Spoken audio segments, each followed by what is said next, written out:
comincerei oggi a parlare di una cosa che è avvenuta abbastanza recentemente, anzi l'altra sera, che è la seconda tappa di questo evento, di questa, come si può dire, serie, esatto, un calendario, 5 serate per 5 chef, un percorso all'interno di ristoranti di un certo tipo con 5 chef, ma lascio raccontarlo a te che sei stato anche più dentro nell'organizzazione proprio, no? Beh, non sono ristoranti di un certo tipo, ma sono ristoranti di un certo livello, nel senso che tutti i ristoranti fanno bene da mangiare, almeno quelli che conosciamo noi, però questi hanno una particolare predisposizione ai piatti messi bene, con una mise en place di quelle studiate, e conseguentemente anche tutti i prodotti sono ragionati, pensati, selezionati con cura, e questo non perché gli altri non usino cura, per carità,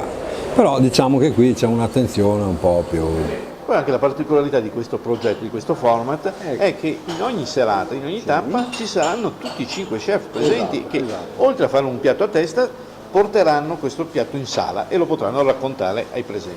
No, io direi perché 2 serate, come hai detto tu e hai ricordato tu, sono già ormai andate. La prima è stata il Fuel, ristorante in Prato della Valle, la seconda invece è un ristorante vegetariano a Corezzola, proprio nel cuore delle Corti Benedettine, quindi nella Bassa Padovana.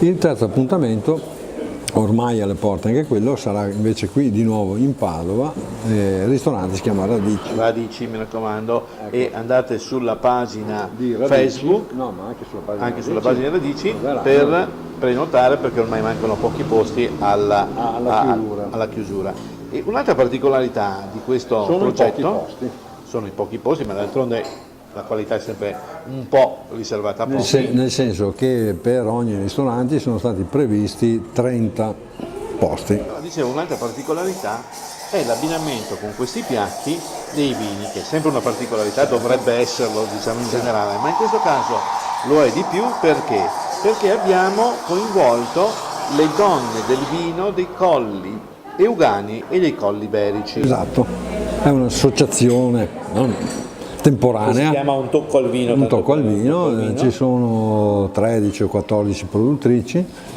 anzi 13 credo, per l'esattezza, forse 14, non mi ricordo bene. Comunque ogni produttrice, in accordo con altre 2 colleghe, presenzia a una delle serate e alle diverse serate, in modo da raggiungere poi comunque tutte quante insieme la finale, perché non abbiamo detto che la somma, tutto questo percorso porta poi alla serata finale in settembre, che ha il tema a piedi nudi sulla spiaggia. Sarà molto bello, perché appunto sarà caratteristico. E lì probabilmente faremo una grande festa allargata, ben più di 30 persone, con altri piatti, eccetera. E anche qui andrei a ricordare, noi abbiamo le prime 2 occasioni in diretta, avevamo appunto intervistato le nostre produttrici e poi i nostri chef, o meglio cuochi, amano definirsi, e quindi andate a rivedere quelle trasmissioni in diretta, che avrete anche dei dettagli sui vini e sui piatti che sono stati